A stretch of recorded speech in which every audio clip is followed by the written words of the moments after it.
Welcome to the Big D streams, or should I say the late stream with the Big D. I'm the Big D, and here we are on a late night, Saturday night, 30th of August, after the Burnley 3-2 win at Old Trafford. I'm going to keep this one brief tonight, but I say that every time, and a lot of the times, the Big D just goes on a rant about whatever. But we're going to talk about the result and the game. Big D's got his 0% Coronas. Don't drink, kids. But yeah, I mean, we're going to start with the Burnley game. And it's a funny result, really. Ruben Amorim needed the win. And he got the win, obviously. But it wasn't exactly a convincing win. I mean, we battered Burnley. Absolutely battered them. And we just couldn't seem to sort of translate that domination into goals. It was weird. I mean, if we'd had, say, someone like Ruud van Nistelrooy up front, he probably would have scored about 4 goals today. But, I mean, just look at some of these stats here. So, overall, I don't like looking at these stupid XGs and things like that. I like good old school stats. So obviously Man United won 3-2. United had 6 shots on target, 13 shots off target, 7 blocked shots, 62% possession. They had 7 corners. They put 12 crosses in, and the goalkeeper made 5. Their goalkeeper made 5 saves. So their goalkeeper played quite well, to be fair. I mean, that is an absolute domination, but we only scored... Well, we scored 3 goals. One of them was a penalty. Another one was a fluke own goal. And the Mbumo goal, wasn't too bad. But we missed some sitters as well. It's really weird, Man United. I mean, we just can't score proper goals. That, as well, the goalkeeper situation. So it's just the same old. So we're not clinical enough in front of goal, and we're just letting stupid goals in as well. So I think that's going to be the tale of the season so far. It's certainly the tale of the season so far, and it's probably going to be the same thing for the rest of the season as well. We'll see how we go, to be fair, but that's the way things seem to be going at the moment. And I said earlier this week that Manchester United need to absolutely smash Burnley to sort of get back that good feeling that we had after the Arsenal game, or even before the Arsenal game as well. But we scraped the win. We should be beating them about 5-0. Ruben Amorim needed a convincing win, but he didn't get it, but he got the win, so he's a little bit happier, but it's just a weird result, really. And he's still got Bruno Fernandes in midfield. Why does he insist on having his best attacking player in the middle of the park when he should be close to the goal? And Mason Mount, I just don't get what the big thing is with Mason Mount at number 10. I don't get it. I don't understand. He's clearly seeing something that I don't. Or maybe he's imagining something. I'm not sure. But anyway, I don't want to go into too much detail about this specific thing because it is what it is. We got the win. Ruben Amorim lives another day, and we'll see how we go after the international break when we play Man City. And then we play Chelsea, the world champions. So, could we get smashed by Man City? Yeah. Could we do what we usually do and step it up against the big teams? Yeah, that's also a possibility as well. We shall see. But we've just got that stupid international break now that no one really cares about. And then we'll see what happens after that. But Man United 3, Burnley 2. We got our first win of the season. Let's see if we can kick on from here. And to be fair, what will be good about having this international break now is we can concentrate on our transfer business, and then hopefully by the time our next game rolls around, whoever we sign, and we do need a couple of extra players, we certainly need a goalkeeper, and then I don't know, maybe a midfielder. Do you know what? I would really like Man United to get a midfielder, a central midfielder, just so he can push Bruno Fernandes further up the field. So hopefully we get a goalkeeper in and a central midfielder, and then we'll have them settled in to a degree by the time the next game comes. So we'll see what happens on that front. Speaking of which, the goalkeeping situation, Onana's days are numbered. He didn't play today. He was crap against Grimsby. He's been crap ever since he's come. Bainda is slightly better than him, but he was at fault for a goal today. Had it not been for goalkeeping errors, we probably would have won today's game 3-1. We probably would have drew with Arsenal 0-0, and we would have beaten Grimsby 2-0. So even though we can't score, the biggest problem we've got at the moment is the goalkeeping situation. If you plug that hole, then the rest of the ship won't sink. It's quite simple. If the outfield players know that they've got a good goalkeeper in the nets, the confidence will build in the team. The defence will get more confident because they know that they can make a mistake and they know the goalkeeper might pick it up behind them, and then the confidence grows there, and then the midfield grows in confidence as well, knowing that they've got a solid defence behind them, and then the strikers then in turn will feed off that confidence as well, knowing that their work trying to score goals is not in vain because the goalkeeper's letting in goals left, right and centre, stupid goals as well. Fair enough if someone scores an absolute screamer, fair enough. But when it's stupid goals, like getting beaten at your near post and things like that, it's just not good. I nearly had a flashback there, a PTSD flashback at all the hate that David De Gea was getting in his last game for the club in that FA Cup final when they got beat by Man City. They said he was at fault for the 2 goals. The 2 goals were fantastic. And, be careful what you wish for. People were saying get rid of David De Gea, replace him. So we did do that summer, and we got Andre Onana. Be careful what you wish for, because David De Gea would be an absolute stunning upgrade on what we have got now. I don't even know why we don't go for him. Get that Senny Lamens guy in as, the next big thing, and have David De Gea in for a season or 2 just to bring him along. But hey. But that's the situation at the moment. We need a new goalkeeper. We're after the Senny Lamens guy. Man United don't want to pay any more than 20 million euros or pounds at this particular point. Antwerp, 25. They're also negotiating with Galatasaray as well. They've spoken to them about signing the goalkeeper. But that could be a negotiation tactic by Antwerp. But we'll see. But that seems to be Man United's number one goalkeeping options at this point. However, they haven't closed the door on Emi Martinez just yet. Watch this space on that particular front. But remember, you know how this works.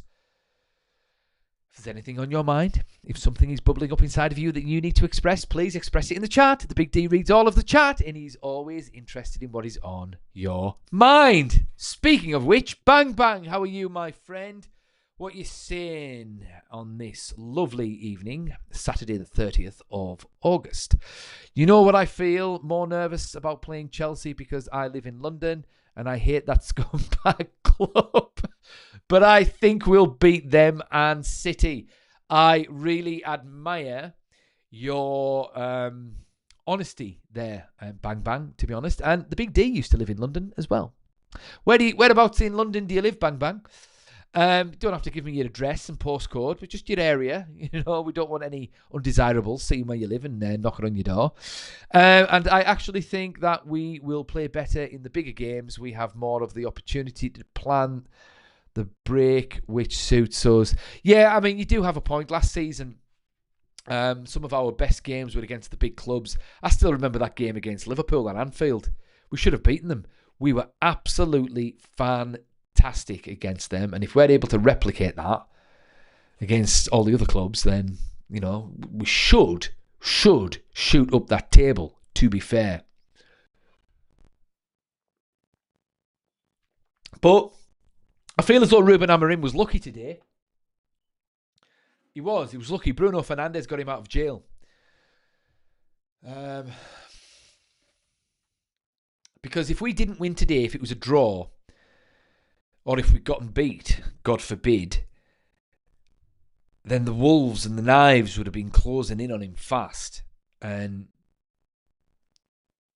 it's all well and good, like the board sort of backing a manager and saying, oh, he's our player and all of this. He's our manager. You know, we back him, blah, blah, blah. It's all well and good. But the thing is with Man United, as soon as that negative spiral kicks in, then it just sinks and sinks and sinks and sinks and sinks to the point where the board just sacked the manager. And that's happened like about 6 times since Alex Ferguson. In a couple of instances, unnecessarily. Ole Gunnar Solskjaer being one of them. We shouldn't have sacked Ole Gunnar Solskjaer.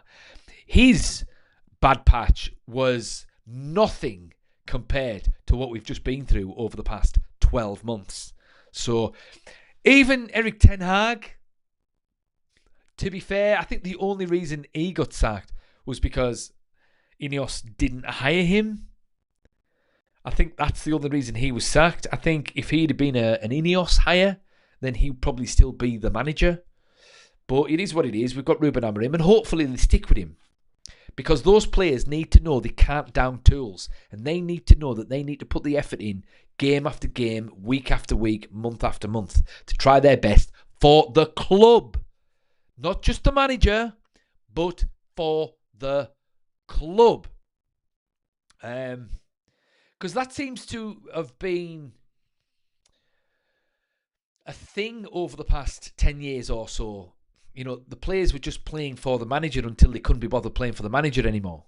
You know, they weren't playing for the club. Because back in the day, back like when the Big D was younger, you know, players played for the club, if you know what I mean. You know, they loved playing for the club. They loved playing for Man United. They loved playing for Liverpool. They loved playing for Chelsea, blah, blah, blah, blah, blah, blah, blah, blah. It was more passionate. There was a lot more passion in the sport back then. Whereas now, it's very business orientated.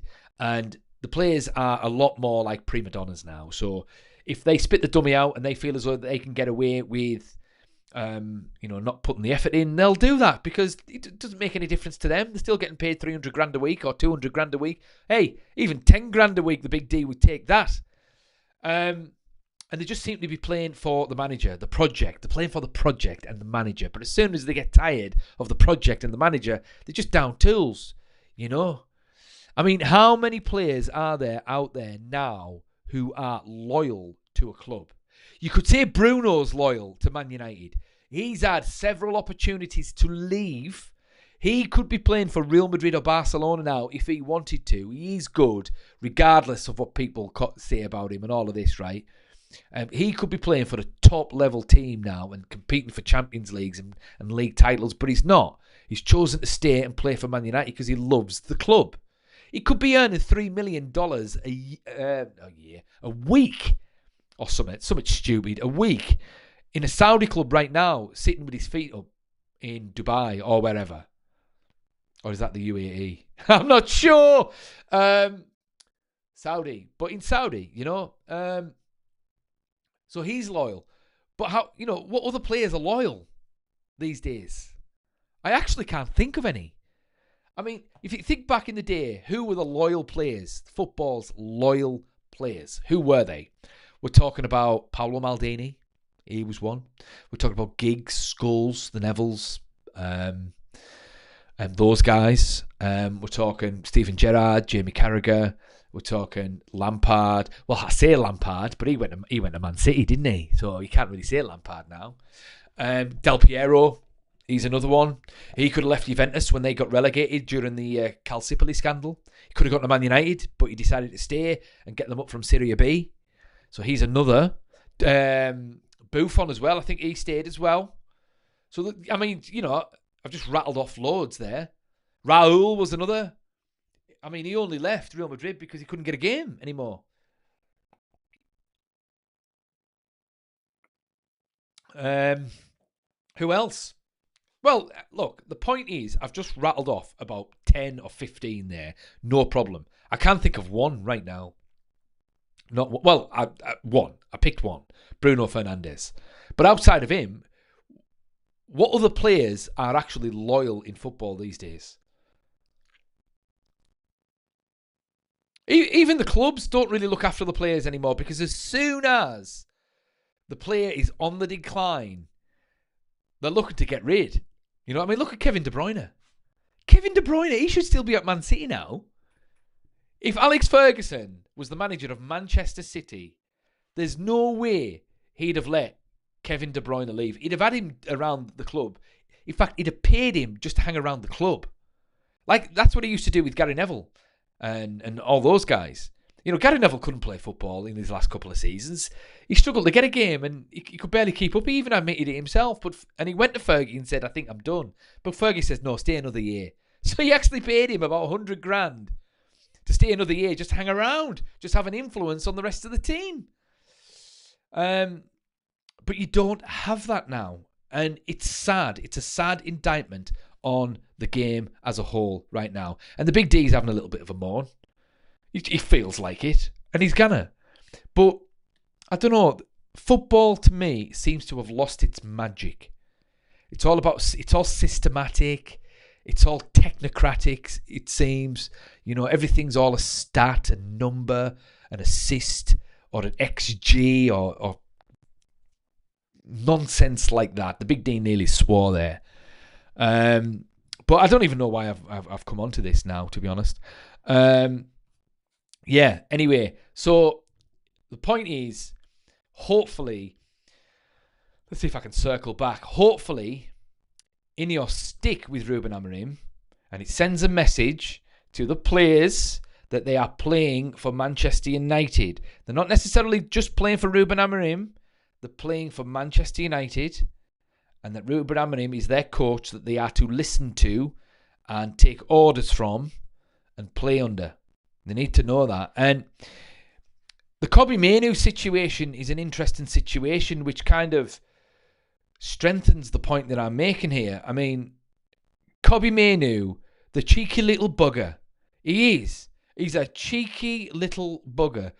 It is absolutely clear to see that Man United right now need all the help that they can get, particularly in midfield, right? And Kobbie Mainoo is just thinking about himself. Oh, I don't want to leave Man United. I just want to go out on loan because, you know, I want to play games. And, you know, I've got a World Cup to play for next summer. Doesn't matter that Man United are paying him about 80 grand a week or whatever it is. And that the club needs help. You know, why is he not wanting to stay and fight for his place, get back in the team and help the team climb up the table? But he's just thinking about himself, the little shit.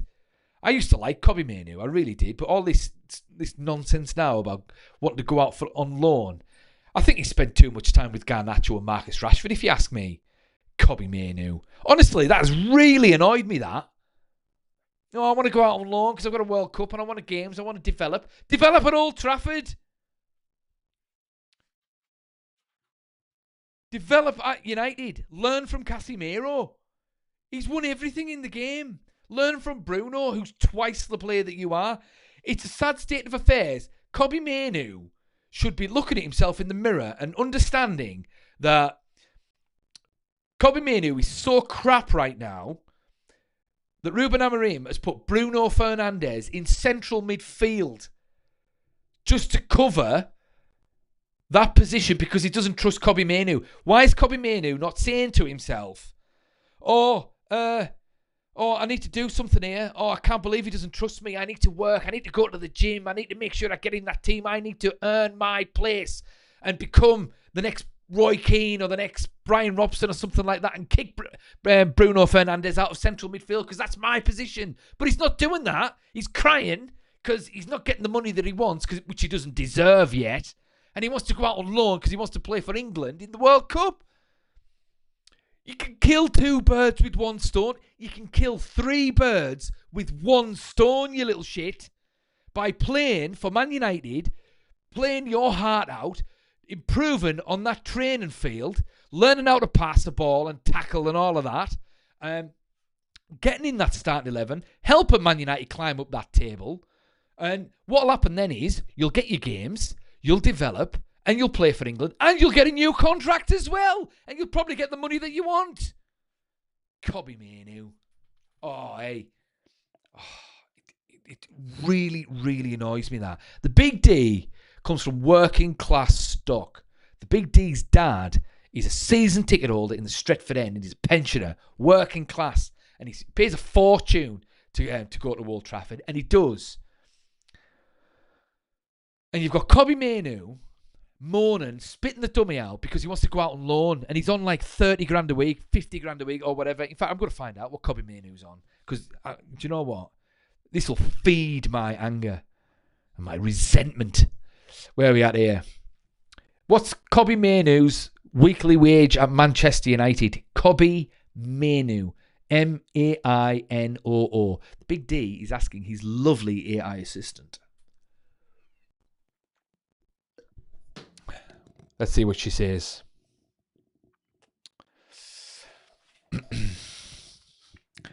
She's searching the web.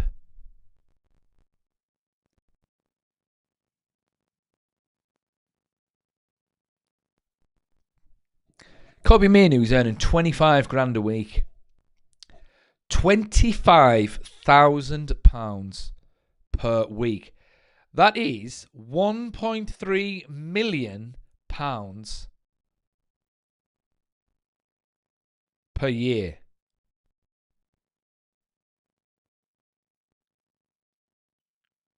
I want you to put that into context with your average wage in the UK.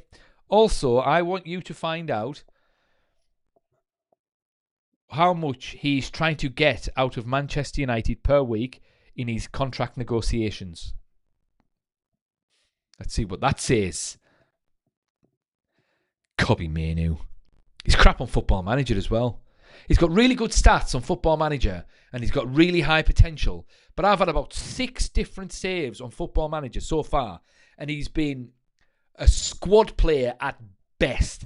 I've had to go out and buy Diote Upamecano from Bayern Munich for 50 million and train him to be a central midfielder because Kobbie Mainoo's that crap on Football Manager.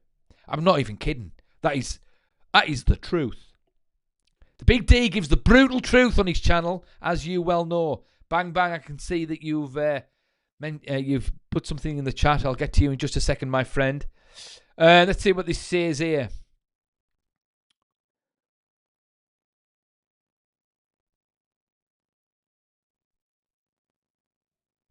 So the average weekly earnings in Great Britain is 724 quid. No, it's not. Get lost. It's not that much.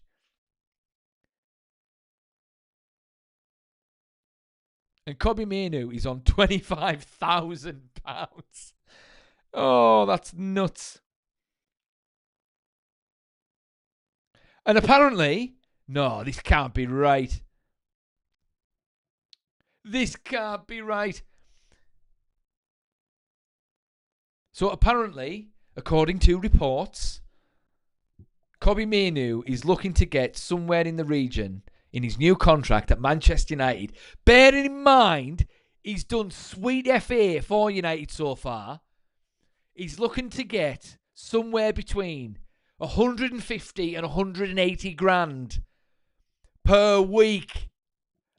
What has he done to deserve that? Nothing. All right, he got into the England squad for the last tournament. Fair enough. And he played well for that one season. Fair enough. And he does have a lot of potential. Fair enough. But he hasn't done anything in 12 months. He's been crap for the past 12 months. At least when Marcus Rashford demanded 300 grand a week or whatever he's under contract at Man United with, at least he bagged 30 goals, you know, and he'd been there for about I don't know, 10 years, and he'd worked up to that. And he'd won a few trophies, Marcus Rashford, to be fair. So for Kobbie Mainoo to demand that and to spit the dummy out the way he is now, getting a bit like a prima donna. Little knobhead. Anyway, what's going on here? Let's check out the chat. Bang, bang, what you saying? You live in Battersea. Battersea, that's southwest London, I believe. I used to live in Ealing. I was a West Londoner myself. Ealing, I've lived in Chiswick, and I've lived in Acton. I've also lived in St Albans as well. Really, really, really enjoyed my time in London, bang, bang. It was really, really cool. I'm hoping to spend more and more time in London myself over the next 12 months, to be honest. Yes, we should have beaten Liverpool. And if I hate Chelsea, I hate Liverpool 1,000 times more. Hate them more than any other club. You know, I'll tell you what, right? The club that the Big D hates the most in terms of football, I mean, at the end of the day, it is just football. It's just a sport, you know. And the Big D doesn't necessarily really hate anyone or anything, really. But in terms of the fun of football rivalry, in football rivalry terms, the Big D hates Liverpool. And the main reason for that is because where the Big D's from originally, he grew up in the Lake District. And in the Lake District, the main teams that were supported were Manchester United and Liverpool, with the odd Newcastle United fan, right? When they were good under Kevin Keegan. Yeah, I say good. They still won nothing.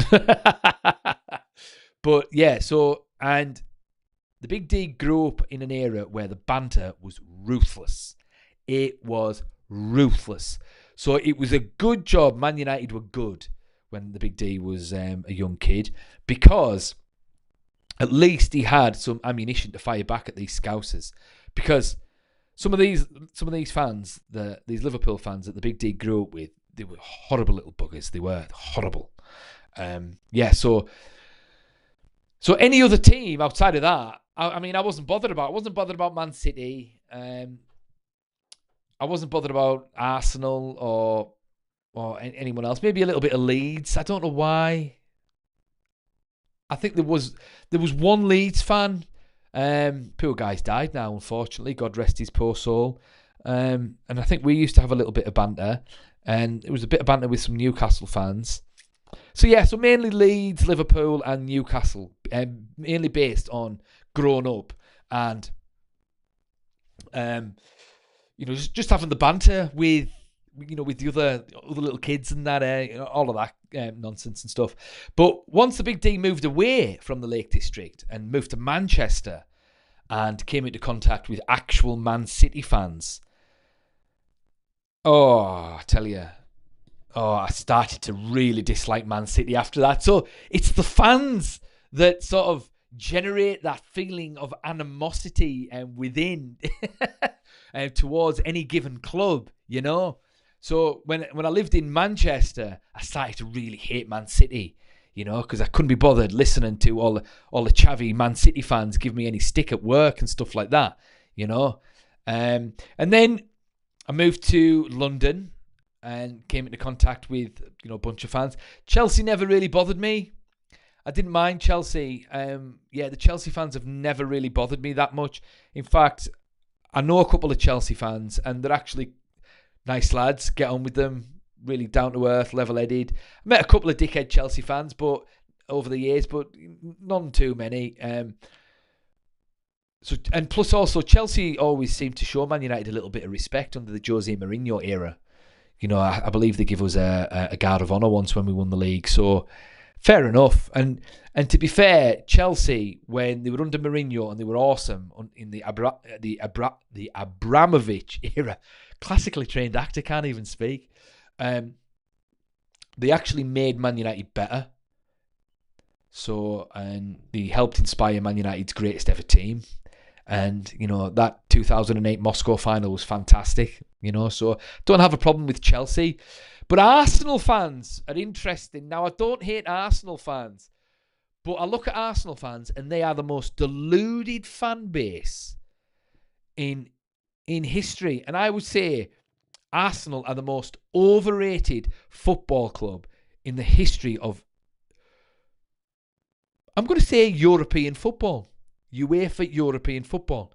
100%. They are overrated. They're not a big club. Arsenal are not a big club. To be a big club in today's game, you have to cross two thresholds, achieve two levels of status, shall we say. One, you've got to win a major national title, which they have done, to be fair enough. And two, you've got to win the Champions League. Though the Champions League is your big boy badge. If you win the Champions League, that is you are now a big club. So Man City, Chelsea, Nottingham Forest, they are bigger clubs than Arsenal. Now, Arsenal might have a nice big fancy stadium. They might have a big fan base and all of that. So what? It's got to translate into trophies. And Arsenal, I'm afraid, are not a big club. But the way Arsenal fans would talk, you would think it was Brazil 1970. And the way they talk about Thierry Henry, you would think it was Pelé. Thierry Henry. I'm sorry, but I think Thierry Henry was overrated as well. Thierry Henry was a prettier version of Andy Cole. Think about it.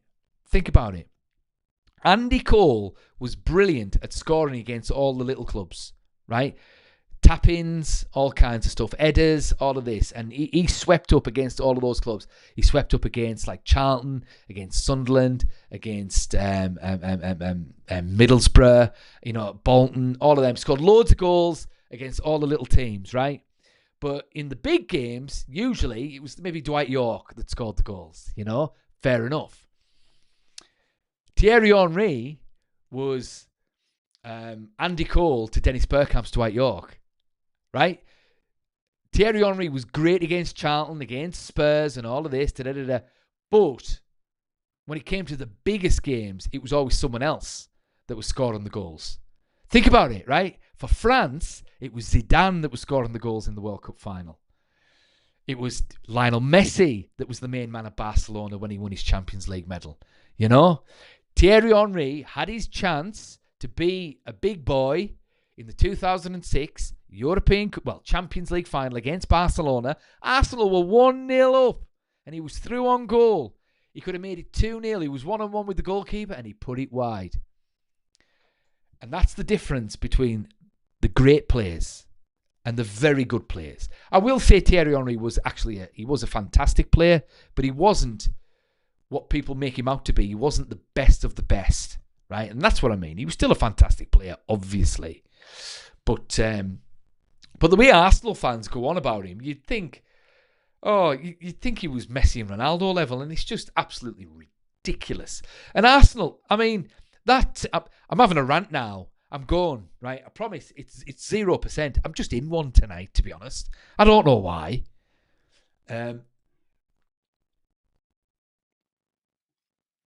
But that Invincibles Arsenal team, right? They only won the league that year because Rio Ferdinand got that stupid suspension. That's the only reason. The only reason. I've probably said all this before. Anyway, I'm repeating myself. Back to the chat. Bang, bang. What are you saying? Yeah. Oh, that's right. So I digress from Bang Bang's chat. Yeah. So you don't like Chelsea fans probably because you live in London. Fair enough. I'll tell you who's deluded as well. Spurs fans. Yeah. At least Arsenal have won a league or two. Spurs. Oh, well, fair enough. They've won the Europa League now, so they are climbing. Niche fan, how are you, my friend? Big D Amorim is getting sacked. He's already been told. I could tell by his body language today. He had his feet up on the wall. He's gone. Oh, well, I hope not, niche fan. I hope not. I mean, who are they getting in? Mourinho? Rude? Ollie? We could get Ollie back. He's just been sacked by Besiktas. 150k, never happening. Let's sell him. That's Belabor wages. Maybe. I'll guarantee we saw Amorim's last game today. We will get an announcement in the next few days.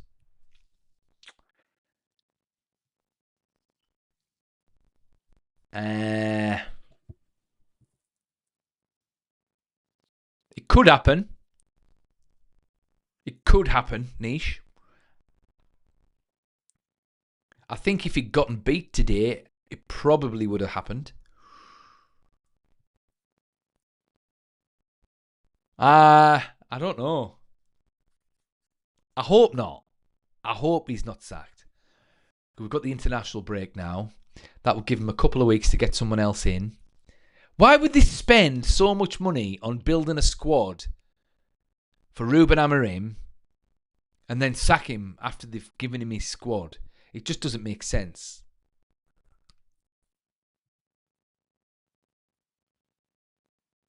I mean, it kind of does a little bit. Maybe does a little bit make sense in that they probably don't want to leave it as long as they did last season. If they don't think it's going to work out now, they probably want to get it sorted now in this international break, get Mourinho in with a strong squad, and then qualify for the Champions League. And then that will kick them on. That could happen.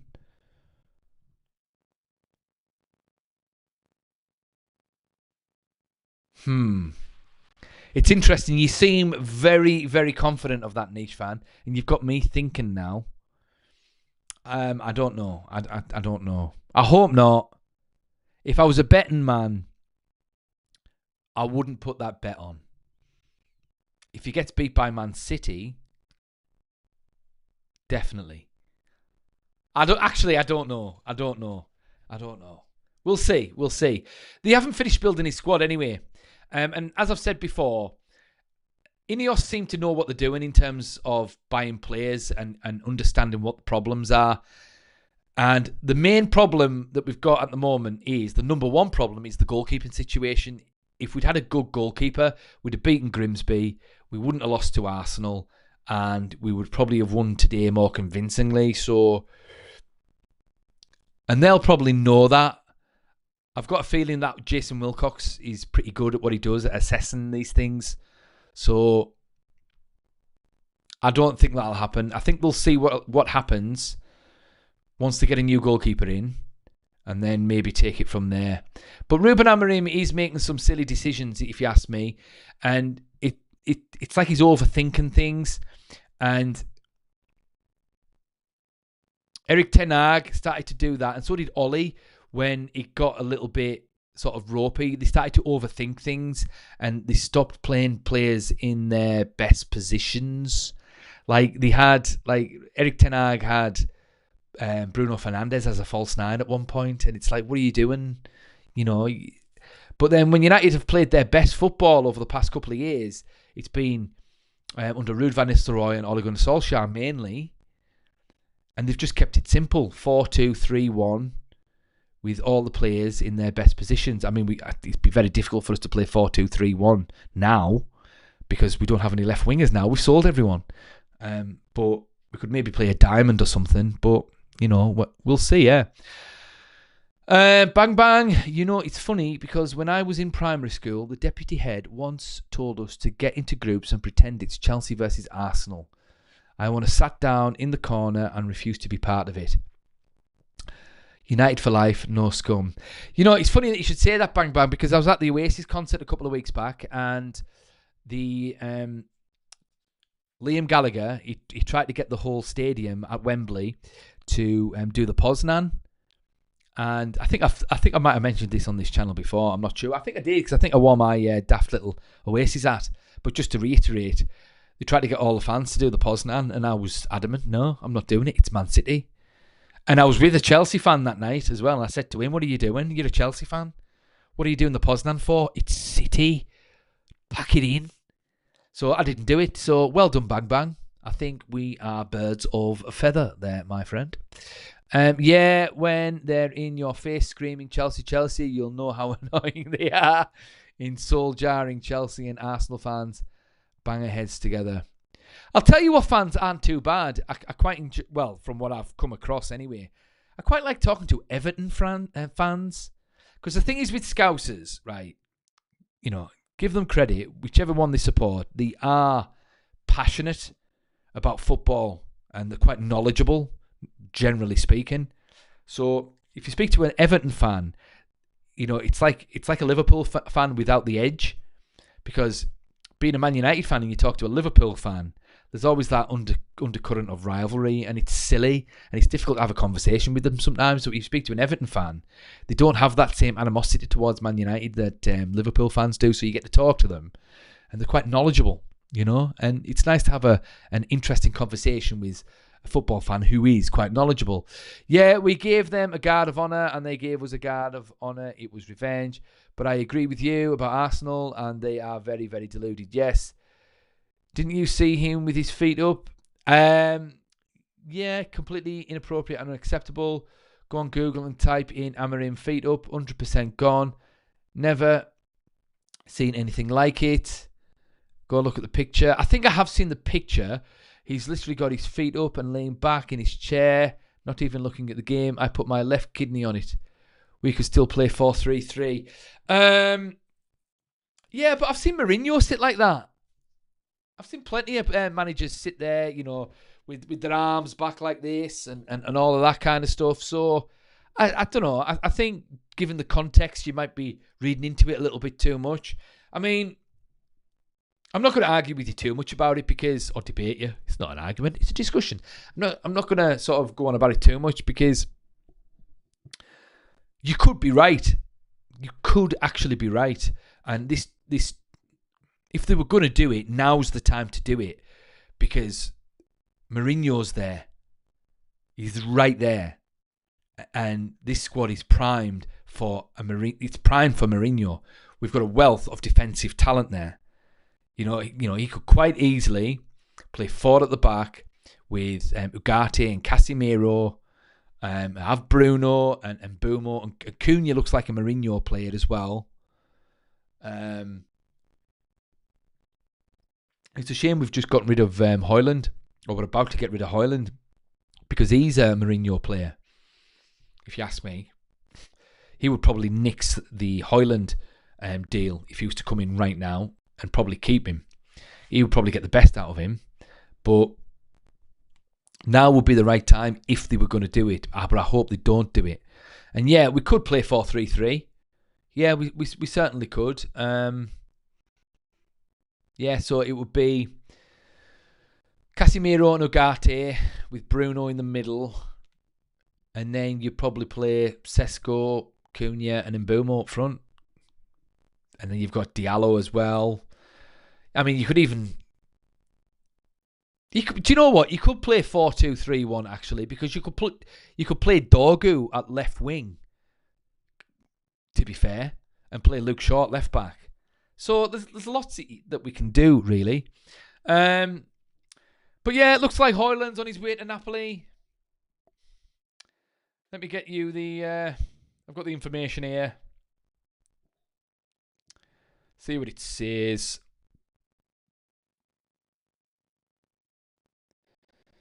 Here we go. So, Rasmus Højlund apparently has arrived in Rome ahead of his loan move to Napoli. He's having his medical tomorrow. He's set to join on an initial loan with a conditional obligation that will be triggered if Napoli qualify for the Champions League. The total package is understood to be worth a potential £43 million, including the loan fee. The loan fee is £5 million and the obligation price is £38 million. And it's a shame, really, because he wants to play for Manchester United. He wants to help the team. Yet we've got Kobbie Mainoo wanting to go out on loan. Just want to be there. It's not nice. It's not nice. Also, Anthony to Betis. I'm getting mixed reports on that. Apparently, United had accepted a £25 million bid, but then apparently Betis withdrew it, and apparently we were getting a 50% sell-on clause as well, if they were to sell him to Real Madrid or wherever. But the issue being that Betis can't afford his wages.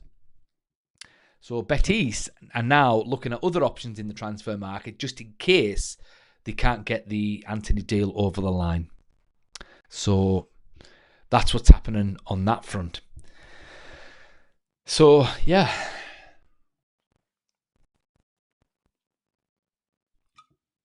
Don't drink, kids. But anyway, it's back to the chat. What we're saying. Niche fan. Yeah, what you saying? Never seen Amorim do it before. Mourinho coming back for sure. Dorgu could play left wing. Bang, bang. It sounds like the Amorim out brigade. You all need to sit down, shut up and eat humble pie. You didn't get what you wanted today. Man United didn't lose, so we're not going to sack him, you fake fans. Well, that's a very strong opinion there, Bang Bang. You might be stimulating something in the chat there. What have the rest of you got to say there about what Bang Bang's got to say? Bang Bang is a staunch Amorim supporter. And Ahmad's not good enough, niche fan. Really? You think that? I don't know. I think Ahmad is very good, actually. I really like Ahmad. I'm not saying he's Cristiano, but he reminds me a little bit of Nani, but a bit more consistent and hard-working. I like him. I really like him. Bang Bang, forgetting the fact that we should have had a penalty in the first half. Ahmad missed an opening goal, which is not his fault. Yeah, we missed a couple of sitters today. Yeah, we need to get more clinical up front, to be quite honest. I don't know what's going on there, really. Partly, we don't have our best attacking player in the front three, which is Bruno. And we don't have a clinical number 9 playing at the moment either, which is unfortunate. Anthony's not going. It's good for us because he can play in the 4-3-3. He's not going to get a game. Not going to get a game because if we did play the 4-3-3, the two right wingers would be Mbeumo and Diallo. So those two would be fighting it out for that right wing berth. On the left, well, we've got Cunha, but he'd be tucked in. Could maybe play Bruno there as like an inside forward. It's not ideal. And then you'd have Sesko up front. And/or Xerxes. I can't believe we're getting rid of Højlund and keeping Xerxes. I mean, I like Xerxes, but I'd rather keep Højlund, to be quite honest. He's gone, Bang Bang. Oh, niche fan. He's gone. I wanted him to succeed, but he's gone. Nani, no way Nani could hit the time. Fair enough. Nani was class. Do you know what? See, the thing is, we forget how good we had it back in the day, really, because like even one of our backup players from like the 08 team, which Nani was in the 08 team, he was a backup player, would be an absolute world beater now. You know, he would. He would be an absolute world beater. And I watched something the other day, and it was about Wayne Rooney. And someone said to some fan, they said that if Wayne Rooney was in his prime today, he would be the best player in the world. And the guy was like, no, don't be silly. And then they thought about it for a second, and they said, well, who's the best players in the world today? So we're talking Lamal, we're talking Vinicius Jr., we're talking Mbappe, Haaland, and Rodri, say. Prime Wayne Rooney was better than all of those. Think about that. He was. But the reason why Wayne Rooney didn't win a Ballon d'Or back in his era was because he was fighting against Messi and Ronaldo, you know? So like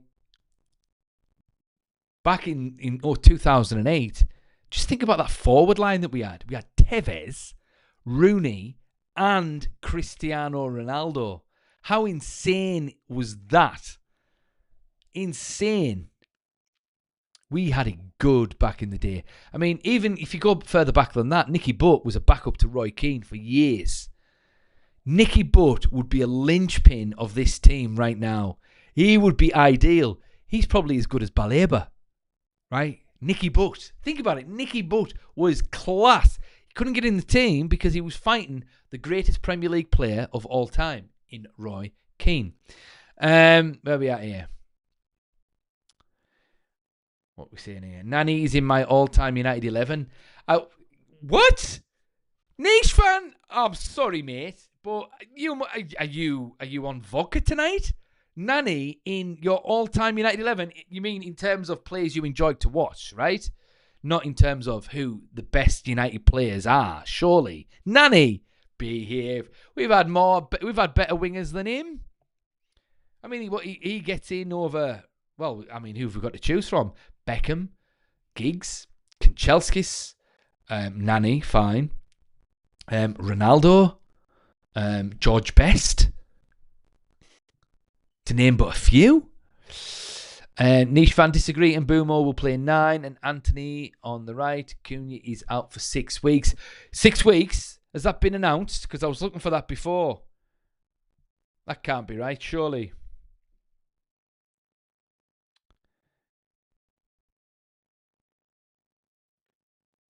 Nothing's come up yet, my end. 6 weeks. I hope it's not 6 weeks. But, well, if it is, it is, because maybe he'll put Bruno Fernandes in that number 10 position. We might start scoring goals. It could be a blessing in disguise. Start Cobby for a couple of games. He won't play in Boomo at number 9 because we've got Sesko. Bang, bang. I dare anyone who wants to sack Amorim to give me a good plan moving forward. And if you give me a fair enough idea, fine. I agree with you, but I don't think any of you can. Well, getting Mourinho in would be a good plan, but it will be a short-term fix. Niche fan, Nani's stats were better than CR7 in his first year. Yeah. To be fair, that is a true thing. Up until the year that, up until the age that Cristiano just went through the roof, Nani's stats were at least as good as Cristiano's, but the only problem is that Nani didn't break through the Cristiano glass ceiling, whereas Cristiano did, unfortunately. Nani was a little bit too sensitive. He couldn't take too much negative criticism, unfortunately. Bang, bang, and if he's gone, prove it. There's no proof for that, niche fan. Like who? His stats were better than all of them. Who? Nani? I'm Gannon.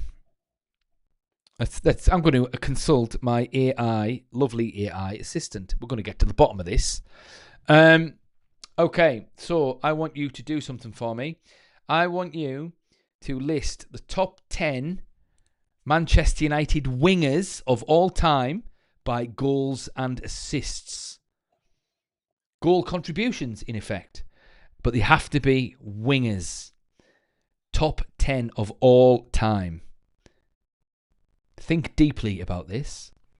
Let's see what she says. What time is it anyway? It's 12:15. The Big D's got church in the morning. He needs to go. But let's see what the lovely AI assistant says.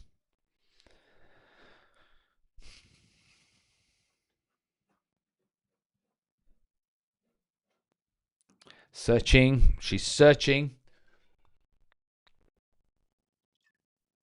Confirming assist data. Checking Nani stats.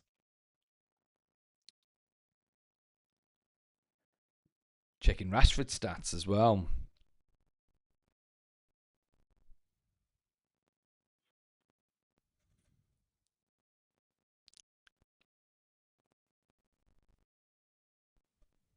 I tell you what, she's having a good think.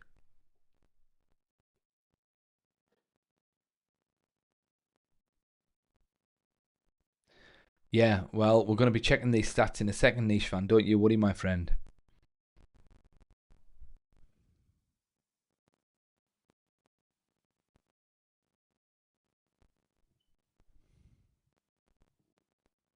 Well, ladies and gentlemen, we could be here for a long time because she's having a really, really, really good think. Oh, hang on. Finalising the top 10 list. Verifying contributions. Selecting top 10.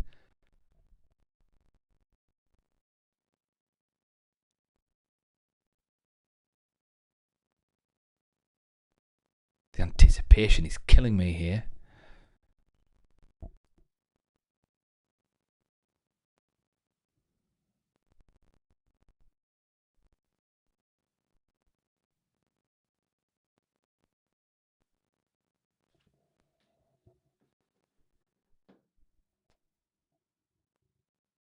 This better be a bloody good list, eh? Yeah, right, here we go.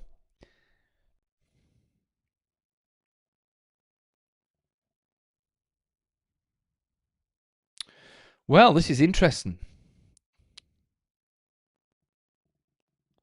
I'll tell you what, niche fan. Fair enough.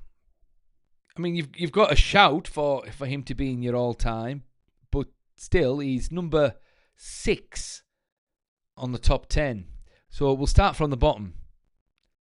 The 10th greatest by goal contributions, the 10th greatest Manchester United winger of all time is Andrei Kanchelskis.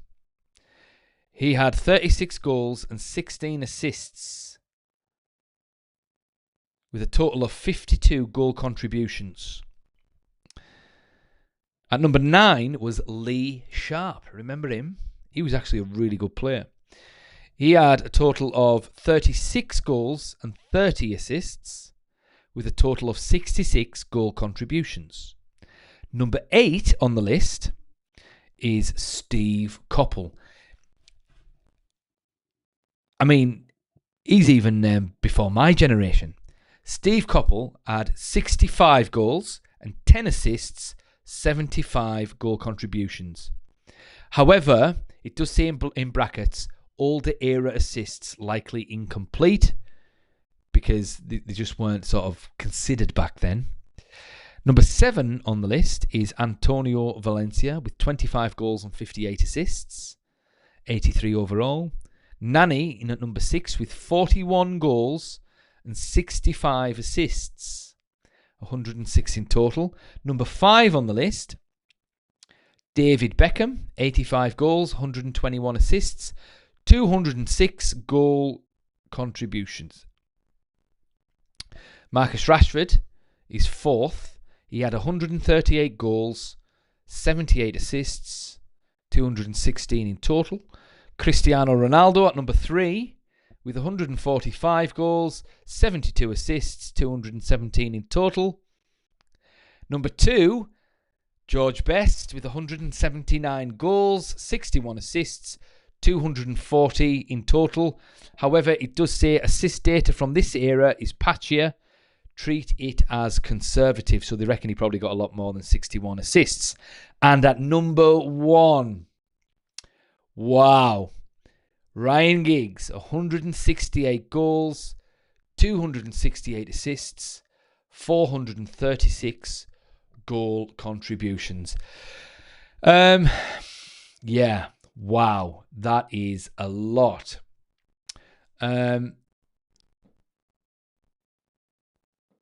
Yeah, Nani could score for fun with both feet.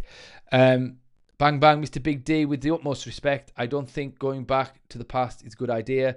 I don't think it's a good idea for Manchester United to go back to Mourinho or Oli. It's the past. I agree. Bang bang is always about moving on, no matter what. Walk in life, in the words of the great J.K. Rowling, it does not do to dwin on dreams and forget to live.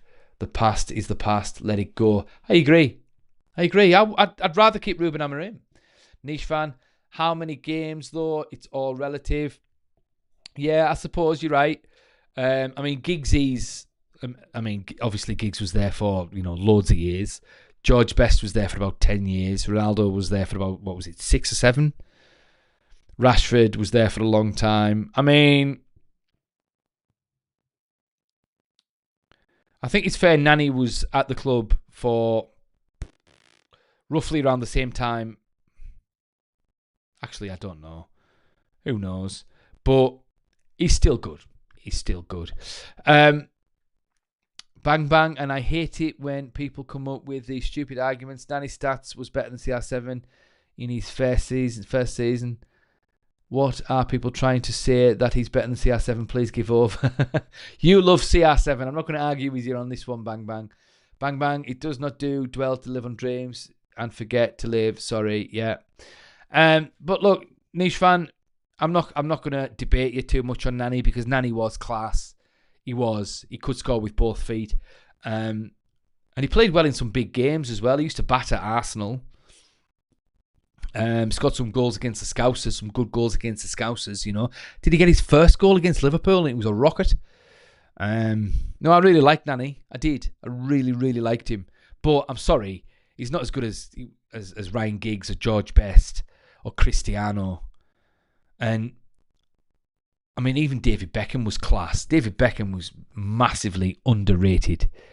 But hey, it's if you like to watch Nani,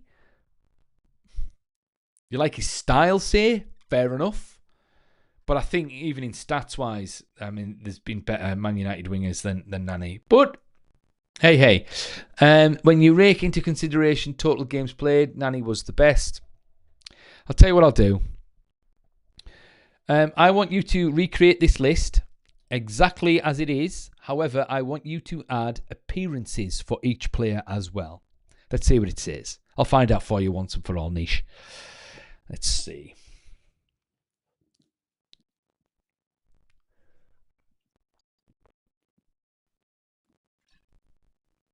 Okay.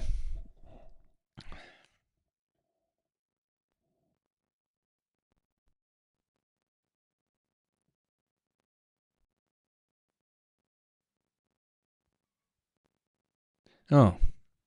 No, I want you to provide me with appearances for all those players, please. She's being temperamental tonight for some reason. Women.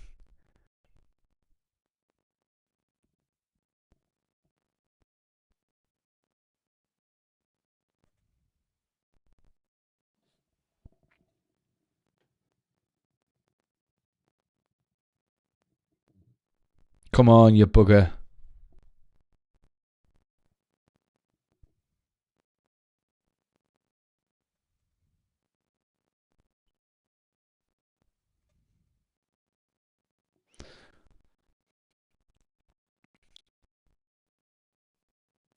Bang bang. The problem is with Nani, he just didn't have the appetite to achieve what CR7 achieved, and his football IQ just wasn't good enough as well. Love him, but just didn't have the mentality. I think that's fair, bang bang. He didn't have the mentality to, be Cristiano, but also don't forget, he wasn't as good of an athlete as Cristiano. Cristiano was a racehorse. Niche fan, my ultimate team is Van der Sar, Evra, Vidic, Stam, Valencia at right back, Carrick, Pogba, Rooney, Nani, CR7 and Giggs. That's an interesting team. I'm going to write that down. I want to see that. Let's have a look. Oh, my bloody pen's not working now. So, Van der Sar, Valencia, Vidic. What was the other? Stam. Stam was good. I like Stam. And Evra. Evra's good. Stam, Vidic, Valencia. And then you've got who? Pogba, Carrick. Pogba. You've got Paul Pogba in your ultimate United 11. Niche, come on. I mean, Carra was good as well, but in an all-time over Keane and Robson. And then you've got who else? Well, so you must be having Rooney and CR7 up front with Nani and Giggs on the wings. So you're playing 4-4-2, I imagine, there. Okay. I mean, the attack's pretty good. Rooney and Ronaldo, fair enough. You can't say fairer than that. But, it's a little bit eyebrow raising having that midfield, mate. But, hey, no problem. It's your choice, no problem. Bang, bang. What I will say about Mourinho is I don't know why people don't give him the same love as Ollie. He finished second as well and actually won trophies with a worse United team, in my opinion. Yeah, I like Mourinho. I didn't want him sacked either. I don't like the manager merry-go-round. Oh, hang on. Here's the appearances. So, Giggs played 963 games. Best got 470. Cristiano played 346. Rashford got 426 appearances. Beckham 394. Nani played 230 games. So he had 106 goal contributions in 230 appearances. So that's a goal or an assist every 2 games, roughly speaking.